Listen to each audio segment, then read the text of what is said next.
On a quand même 60% de notre population qui a plus de 50 ans. Et on se rend compte que les gens, pour certains, n'ont jamais fait de dépistage. Ils en ont souvent peur en fait des examens.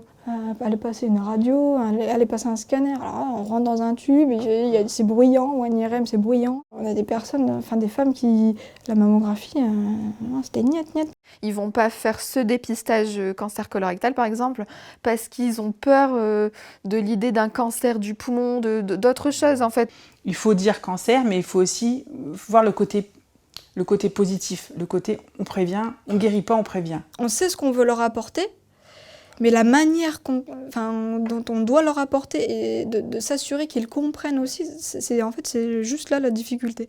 Et pour le coup, on se débrouillait avant avec un petit peu nos outils, notre imagination, on créait des choses sur PowerPoint. J'en ai mis des heures à chercher sur Google Images et au final, c'était des séquentiels décousus parce qu'il n'y avait pas de lien entre les images. J'ai pu participer à la formation Ma Santé 2.0 où là, on a rencontré des pros l'UDAPI du Calaisis, du Saint-Omer et de la région lilloise aussi. Et en fait, on s'est rendu compte qu'on faisait chacun de notre côté. Le but, c'était de centraliser tout ça et de créer l'outil idéal, l'outil où il y avait la vérification du médecin, l'outil qui était facile à lire et à comprendre.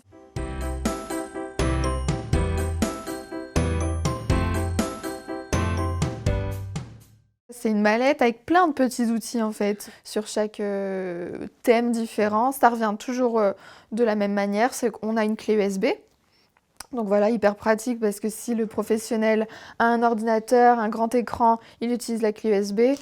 Donc sur le support USB, il y a tous les supports qui sont en format papier à la mallette. Donc là, il y a le PowerPoint qui est visible où on va parler du cancer. Même pour le professionnel qui ne serait pas dans le domaine de la santé, il n'a plus qu'à lancer le diaporama. Soit on avance plus ou moins vite, soit il y a des étapes qui sont un peu plus longues et le débat, il fait que les personnes ont envie de plus expliquer un ressenti. Ils ont tout de suite adhéré en fait. On a ce diaporama qui permet de mener le débat. On a aussi des flyers. Par exemple, là, pour le cancer du sein, c'est résumé en FALC en grandes lignes. Donc, chaque personne repart avec son petit dépliant. Et ça a été vérifié que ce soit pour cancer du sein ou colorectal, que le jour de l'examen, les gens, ils l'ont dans les mains. Alors, c'est pour se rassurer. En même temps, ils peuvent avoir un œil sur ce qui a été dit. Et c'est aussi pour montrer aux soignants, j'ai été sensibilisée. Sur le dépistage du cancer colorectal, il y avait un petit clip aussi dans la mallette. Voilà, en 2-3 minutes, on montrait comment faire le test. On voit que c'est d'une simplicité, que ça fait pas mal. Ensuite, à la fin par exemple, de l'atelier ou du rendez-vous de l'entretien, on propose à la personne un questionnaire sur ce qui était présenté pour voir ce qu'elle a compris. Et un questionnaire qui peut être fait à 3 mois, en règle générale, pour évaluer, quoi.